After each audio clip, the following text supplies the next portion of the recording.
lagi dengan saya Muna Amah dalam video pembelajaran Matematika kelas 12 Peminatan.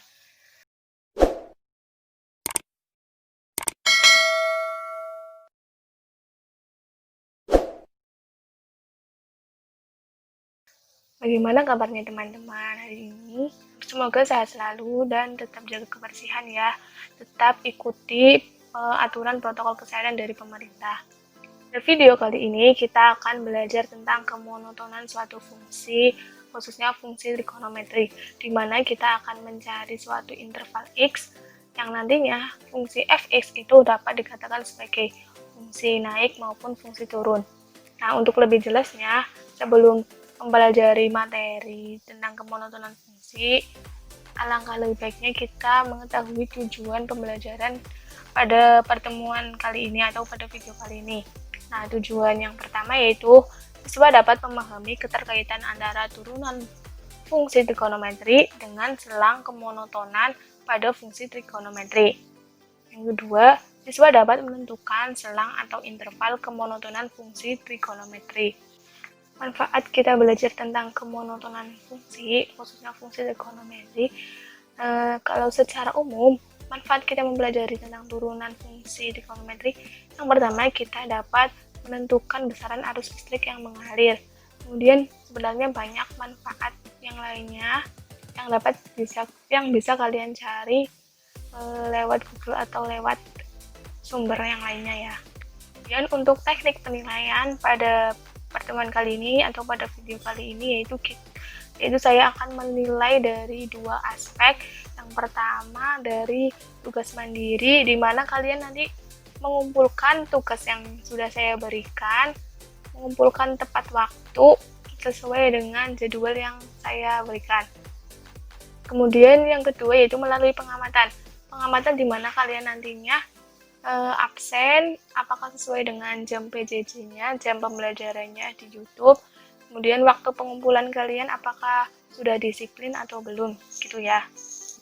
Motivasi pada video kali ini yaitu bahwa segala kepayahan dalam kita belajar di bumi nantinya akan didengarkan oleh langit. Jadi jangan pernah kita untuk menyerah, tetap semangat ya. Sebelum masuk ke inti materi tentang kemonotonan fungsi trigonometri, sebenarnya perlu kita ingat tentang materi tentang turunan fungsi trigonometri.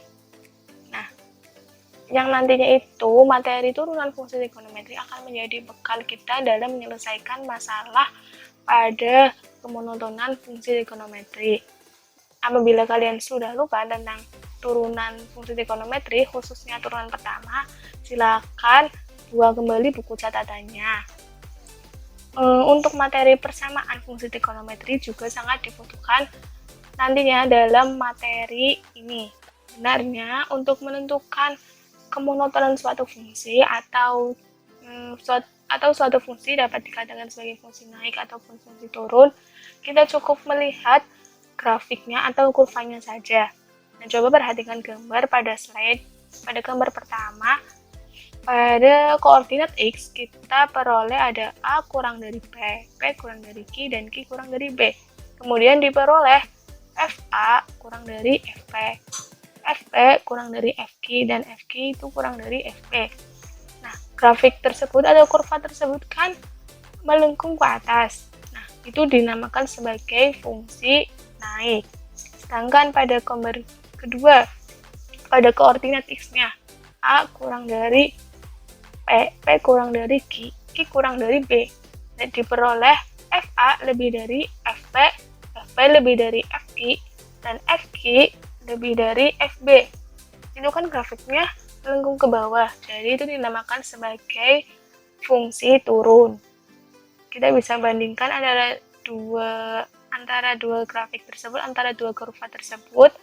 Silakan identifikasi kapan suatu fungsi dikatakan sebagai fungsi naik dan fungsi turun. Apa yang dapat kita simpulkan?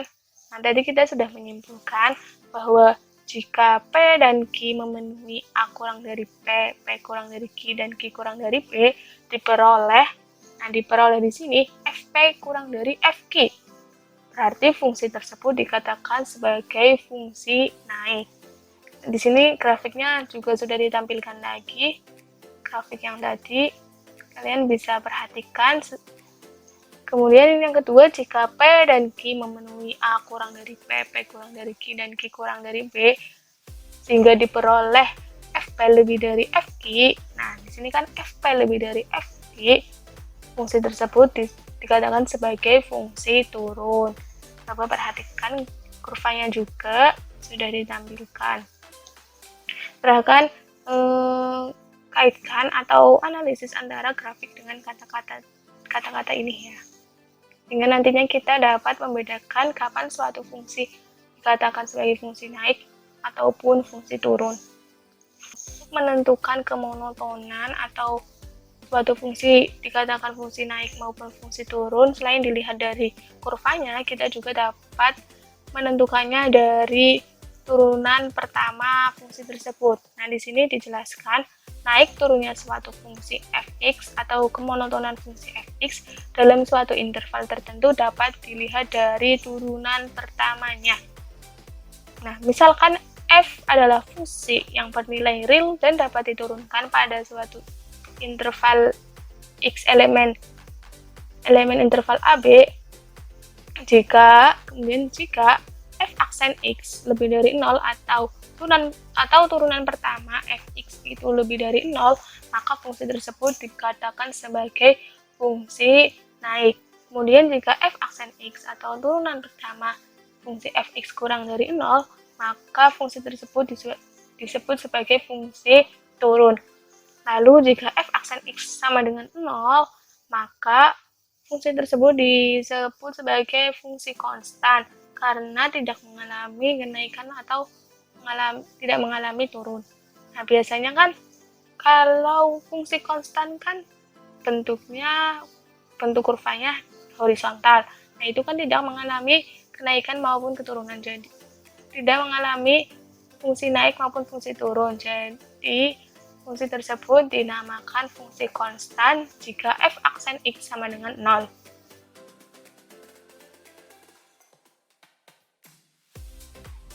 Untuk contoh soal yang pertama, tentukan interval x sehingga grafik fungsi fx sama dengan sin x plus 30 derajat naik untuk interval x lebih dari sama dengan 0 derajat kurang dari sama dengan 360 derajat. Nah, dalam soal disitu kan disuruh mencari suatu kondisi atau interval di mana fungsi fx sama dengan sin x plus 30 derajat itu dikatakan sebagai fungsi naik. Perlu kita ingat kembali, sudah dijelaskan pada slide sebelumnya bahwa syarat fungsi naik adalah f aksen x-nya harus lebih dari 0 atau turunan pertama fungsi fx-nya lebih dari 0. Maka langkah pertama yang perlu kita cari adalah mencari turunan pertama dari fungsi fx. Di sini kan fungsi fx-nya sama dengan sin x plus 30 derajat. Maka turunan pertamanya adalah f aksen x sama dengan cos x plus 30 derajat. Kenapa cos x plus 30 derajat? Sudah dijelaskan pada video-video sebelumnya tentang turunan fungsi trigonometri. Setelah diperoleh turunan pertama fungsi fx yaitu f aksen x, kan tadi syarat fungsi naik adalah f aksen x lebih dari 0, maka cos x plus 30 derajat itu lebih dari 0. Nah, sehingga bisa ditulis cos x plus 30 derajat lebih dari cos 90 derajat. Kenapa lebih dari cos 90 derajat? Karena nilai dari cos 90 derajat adalah 0, jadi tidak mengubah nilai ya. Setelah kita peroleh nilai cos x plus 30 derajat itu lebih dari cos 90 derajat, kita lakukan pembuat 0 untuk menentukan atau memperoleh nilai x-nya. Sehingga diperoleh cos x plus 30 derajat sama dengan cos 90 derajat. Nah, sini kan ada persamaan trigonometri sudut kosinus. Kita harus ingat kembali materi tentang persamaan trigonometri di kelas 11 kemarin untuk menentukan nilai x-nya. Nah, di sini saya langsung tuliskan dengan melalui langkah-langkah menentukan nilai x pada persamaan trigonometri. Kita peroleh nilai x-nya sama dengan 60 derajat dan 240 derajat. Nah, untuk langkah-langkah memperoleh nilai X ini kalian bisa lakukan sebagai latihan ya. Kemudian setelah diperoleh X sama dengan 60 derajat dan 240 derajat, kita lukiskan interval-interval tersebut pada garis bilangan. Tadi kan batasnya dari 0 derajat sampai 360 derajat. Nah, kita tuliskan batas kirinya itu 0 derajat. Kemudian batas kanannya itu 360 derajat. Nah, di sini kita peroleh X sama dengan 60 derajat dan X sama dengan 240 derajat. Maka kita tuliskan 60 derajat dengan 240 derajat di antara interval 0 derajat dan 360 derajat. Nah, setelah itu kita tentukan nilai positif atau negatif pada tiap interval. Nah, contohnya di sini interval yang pertama itu dari 0 derajat sampai 60 derajat. Nah, kita ambil titik di antara 0 derajat sampai 60 derajat. Contohnya titik 20 derajat.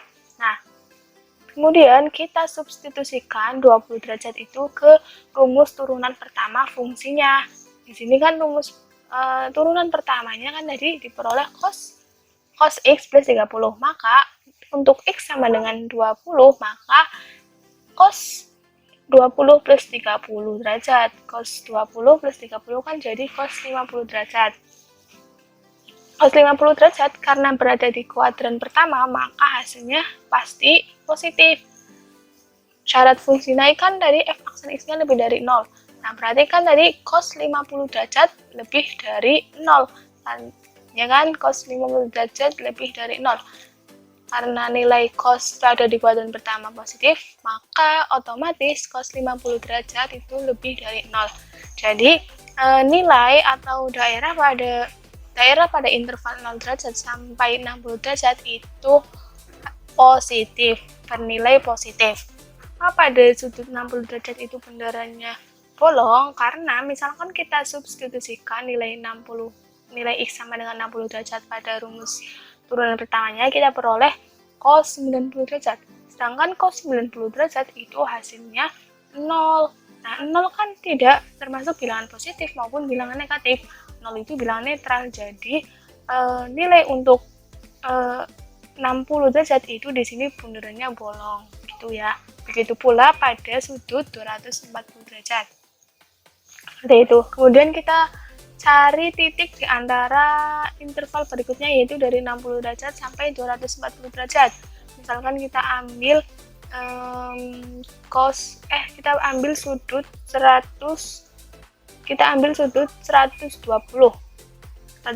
ya.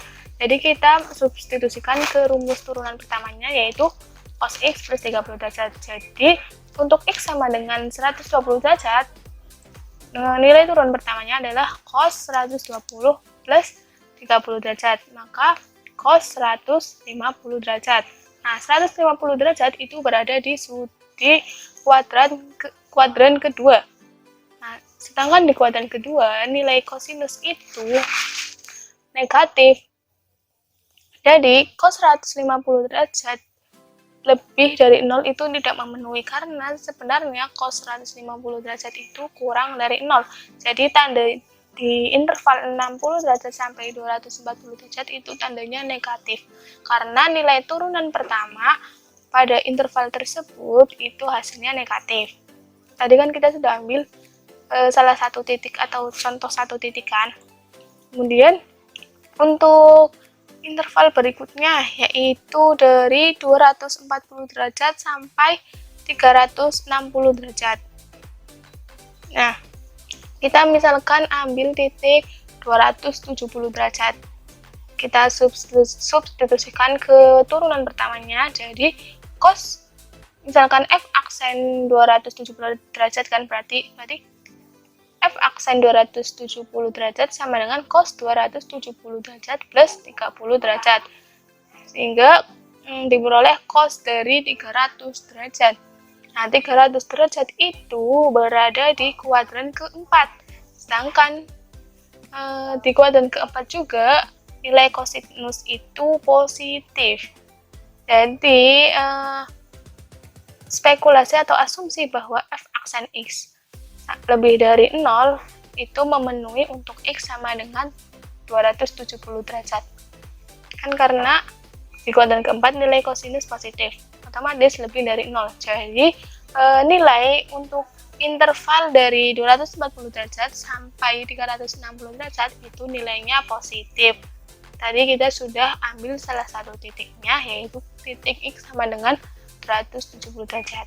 Seperti itu. Jadi, rumus fungsi fx sama dengan sin x plus 30 derajat dikatakan sebagai fungsi naik ketika x lebih dari sama dengan 0 derajat kurang dari 60 derajat atau x lebih dari 240 derajat kurang dari sama dengan 360 derajat. Nah, ada cara lain untuk menentukan suatu fungsi dikatakan sebagai fungsi naik ataupun fungsi turun. Nah, kita lakukan contoh soal yang pertama tadi dengan cara yang lainnya. Tadi kan contohnya fungsi fx, kapan suatu fungsi fx sama dengan sin x plus 30 dikatakan sebagai fungsi naik. Nah, kita tetap harus memegang syarat fungsi naik, yaitu f aksen x itu lebih dari 0. Maka kita tuliskan tadi kan turunan pertama dari fungsi fx sama dengan sin x plus 30 itu kan cos x plus 30 derajat. Maka agar fungsi tersebut dikatakan sebagai fungsi naik, berarti cos x plus 30 derajat lebih dari 0. Gitu ya. Nah, nilai perbandingan kosinus bertanda positif hanya ada di kuadran 1 dan kuadran 4. Maka kita tuliskan cos negatif 90 derajat kurang dari cos x plus 30 derajat kurang dari cos 90 derajat. Kenapa cos 90 derajat? Karena nilai kosinus di kuadrat pertama yang nilainya 0 adalah cos dari 90 derajat. Nah, kita lakukan operasi seperti biasanya agar memperoleh nilai x-nya. Kita hilangkan nilai kosinusnya sehingga diperoleh negatif 90 derajat kurang dari x plus 30 derajat kurang dari 90 derajat. Nah, kita pindahkan, maksudnya kita kurangkan semua ruas itu dengan sudut negatif 30 derajat. Sehingga diperoleh negatif 120 derajat kurang dari x kurang dari 60 derajat. Karena sudut negatif itu tidak memenuhi interval, maka kita hanya ambil sudut di sini yaitu x kurang dari 60 derajat. Begitu pula untuk di kuadran yang keempat, nilai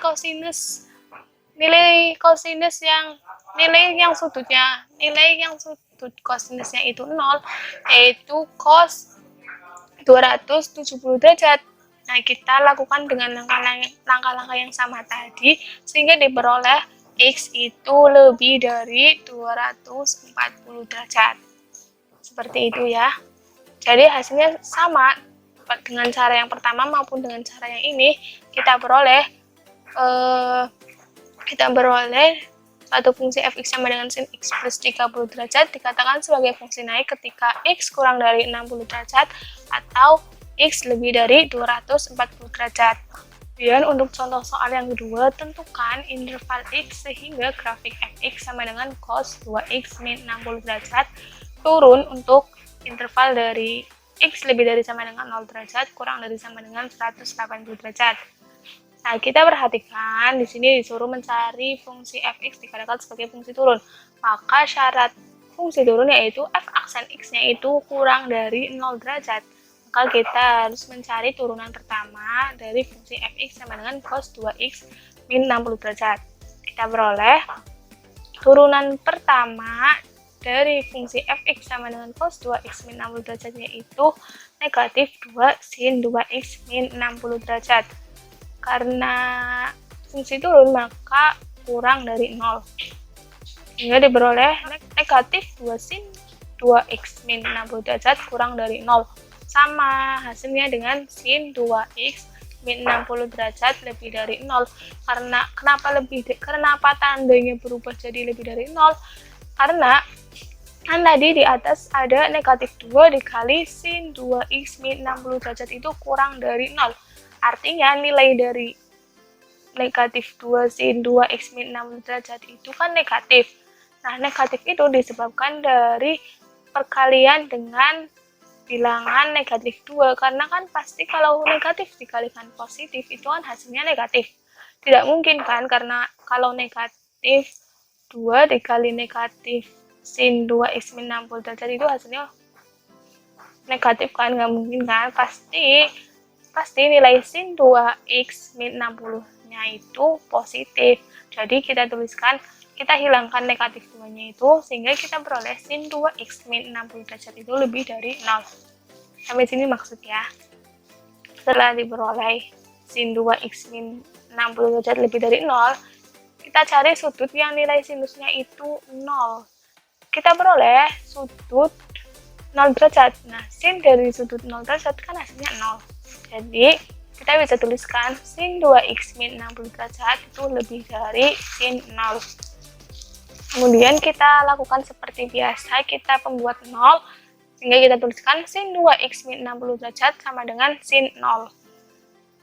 Lalu, kan ini sudah ada persamaan trigonometri sudut sinus. Maka kita bisa lakukan atau kita bisa gunakan cara-cara menentukan X dengan persamaan trigonometri sudut sinus yang sudah kita pelajari di kelas 11 kemarin. Nah, di sini kan sudah dituliskan 2x min 60 derajat sama dengan 0 derajat plus K dikali 360 derajat.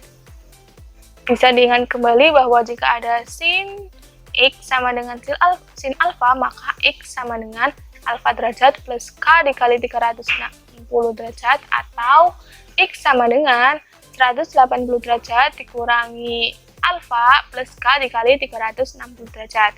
Sehingga dengan ketentuan-ketentuan pada soal, kita peroleh dengan langkah-langkah persamaan trigonometri, kita peroleh X sama dengan 30 derajat dan 120 derajat. Setelah kita peroleh nilai X sama dengan 30 derajat dan 120 derajat, kita lukiskan titik-titik tersebut pada garis bilangan. Nah, kita tuliskan tadi batasnya kan batas kiri 0 derajat, kemudian batas kanannya batas kanannya 180 derajat. Nah, kita tuliskan sudut 30 derajat dan 120 derajat itu di antara 0 derajat sampai 180 derajat tersebut. Nah, setelah itu kita uji coba atau uji titik tiap-tiap interval. Nah, di sini interval pertama yaitu dari 0 derajat sampai 30 derajat. Kita cari sudut antara 0 derajat sampai 30 derajat, yaitu misalnya sudut 20 derajat. Kita substitusikan kepada rumus pertama, rumus turunan pertama fungsinya yaitu sin 2x min 60 derajat. Untuk x sama dengan 20 derajat, maka f aksen x-nya sama dengan, maka f aksen 20 derajat sama dengan sin 2 dikali 20 derajat min 60 derajat. Maka sin 40 derajat dikurangi 60 derajat. Sehingga diperoleh f aksen 20 derajat sama dengan sin negatif 20 derajat. Sin negatif 20 derajat itu hasilnya sama dengan negatif sin 20 derajat. Nah, 20 derajat itu kan ada di kuadran pertama. Nilai sinus di kuadran pertama itu positif. Jadi, f aksen 20 derajat sama dengan negatif dari sin 20 derajat berapa? Kan otomatis hasilnya negatif kan, karena negatif dikali positif, karena nilai sinus di kuadran pertama kan positif, berarti negatif dikali positif hasilnya pasti negatif, kurang dari 0. Sehingga nilai untuk interval 0 derajat sampai 30 derajat itu tandanya negatif. Kemudian untuk interval berikutnya, yaitu dari 30 derajat sampai 120 derajat, kita uji coba titik di antara interval 30 derajat sampai 120 derajat. Misalkan kita ambil sudut 60 derajat, kita substitusikan ke rumus turunan pertama fungsinya yaitu sin 2 dikali 60 derajat kurangi 60 derajat. Nah, sin 2 jika x-nya itu 60 derajat berarti kan 120 derajat dikurangi 60 derajat. Sehingga f aksen untuk x sama dengan 60 derajat sama dengan sin dari 60 derajat kan. sin 60 itu 60, sudut 60 itu ada di kuadran pertama, maka nilai sinusnya itu positif. Jadi nilai untuk interval dari 30 derajat sampai 120 derajat itu nilainya positif. Kemudian untuk di kuadran berikutnya yaitu dari 120 derajat sampai 180 derajat. Kita misalkan kita uji coba titik, ambil titik misalnya 150 derajat. 150 derajat kita substitusikan ke rumus turunan pertama fungsinya, yaitu jika f aksen 150 derajat sama dengan sin 2 dikali 150 derajat kurangi 60 derajat. F aksen 150 derajat sama dengan sin 300 kurangi 60. Maka F aksen untuk X sama dengan 150 derajat sama dengan sin 240 derajat. Nah, 240 derajat itu ada di kuadran ketiga, ya kan, ada di kuadran ketiga. Sedangkan nilai sinus di kuadran ketiga itu hasilnya negatif. Jadi, untuk interval dari 120 derajat sampai 180 derajat itu diberi nilai negatif, karena tadi kita sudah uji coba salah satu titiknya. Sehingga untuk rumus fx sama dengan cos 2x min 60 derajat dikatakan turun pada interval x lebih dari sama dengan 0 derajat kurang dari sama dengan 180 derajat itu ketika x lebih dari 30 derajat dan kurang dari 120 derajat. Untuk contoh 2, kita gunakan dengan cara yang lain, yaitu dengan memperhatikan syarat fungsi turun. Karena di soal disuruh mencari suatu kondisi di mana fungsi dapat dikatakan sebagai fungsi turun. Nah, syarat fungsi turun itu kan f aksen x kurang dari 0. Maka tadi kita peroleh turunan pertama fungsi fx sama dengan cos 2x min 60 derajat adalah negatif 2 sin 2x min 60 derajat. Maka negatif 2 sin 2x min 60 derajat itu kurang dari 0. Nah, kita mau mencari fungsi turunnya. Kemudian bisa kita tuliskan sin 2x min 60 derajat lebih dari 0. Kenapa tandanya berubah jadi lebih dari 0? Karena pada baris sebelumnya tadi kan negatif 2 sin 2x min 60 derajat kurang dari 0. Otomatis negatif 2 kan negatif 2 dikali sin 2x min 60 derajat. Otomatis untuk hasilnya agar kurang dari 0, otomatis nilai sin 2x min 60 derajat itu nilainya positif kan? Karena negatifnya sudah dipakai di konstanta 2 untuk mendapatkan nilai kurang dari 0. Jadi otomatis sin 2x min 60 derajatnya itu nilainya positif. Pembeda antara cara yang pertama dengan cara yang kedua ada di sini. Nilai perbandingan sinus yang bertanda positif itu ada di kuadran pertama dan di kuadran kedua. Sehingga kita beroleh sin 0 derajat kurang dari sin 2x min 60 derajat kurang dari sin 180 derajat. Karena nilai sinus suatu sudut yang nilainya 0 itu ada di sudut 0 derajat dan sudut 180 derajat kan. Jadi kita tuliskan sin 0 derajat kurang dari sin 2x min 60 derajat kurang dari sin 180 derajat. Nah, kita hilangkan sudutnya sehingga diperoleh 0 derajat kurang dari 2x min 60 derajat kurang dari 180 derajat. Kita tambahkan semua ruas dengan 60 derajat sehingga diperoleh 60 derajat kurang dari x kurang dari 240 derajat. Dan kita bagi semua ruas dengan bilangan 2 atau kita kali semua ruas dengan setengah. Sehingga diperoleh 30 derajat kurang dari x kurang dari 120 derajat. Sehingga kita peroleh interval suatu fungsi fx sama dengan cos 2x min 60 derajat dikatakan sebagai fungsi turun ketika di interval x lebih dari 30 derajat dan kurang dari 120 derajat. Kita akan mencoba menggambarkan kurva fx sama dengan cos 2x min 60 derajat. Kita akan menentukan interval fungsi tersebut dikatakan sebagai fungsi turun untuk interval x lebih dari sama dengan 0 derajat kurang dari sama dengan 180 derajat. Kita coba lihat kurvanya. Untuk kurva Y sama dengan cos 2x min 30 derajat, kalau secara perhitungan secara analitik, kita beroleh fungsi tersebut dikatakan sebagai fungsi turun ketika x lebih dari 30 derajat dan kurang dari 120 derajat. Kita lihat, nah kalau kita ubah sudutnya ke dalam radian, 30 derajat itu sama dengan pi per 6 dan 120 derajat itu sama dengan 2 pi per 3. Jadi bisa kita lihat untuk grafik atau untuk kurva Y sama dengan cos 2x min 30 derajat itu mengalami fungsi turun ketika pi antara pi per 6 sampai 2 per 3 pi. Nah ini kan grafiknya melengkung ke bawah, jadi ini dinamakan sebagai fungsi turun. Kesimpulan dari video kali ini bahwa kemonotonan fungsi, khususnya fungsi trigonometri, sebenarnya itu dapat dicari atau dapat ditentukan dengan dua cara, yaitu dengan melihat grafiknya atau dengan cara mencari turunan pertamanya, gitu ya. Kemudian jika kita menentukan kemonotonan suatu fungsi dengan mencari turunan pertamanya, maka harus memenuhi syarat-syarat sebagai berikut. Nah, syarat fungsi dikatakan sebagai fungsi naik yaitu jika f aksen x-nya lebih dari 0 atau turunan pertamanya itu lebih dari 0. Nah, dengan syarat fungsi turun yaitu f aksen x atau turunan pertama fungsi fx itu kurang dari 0.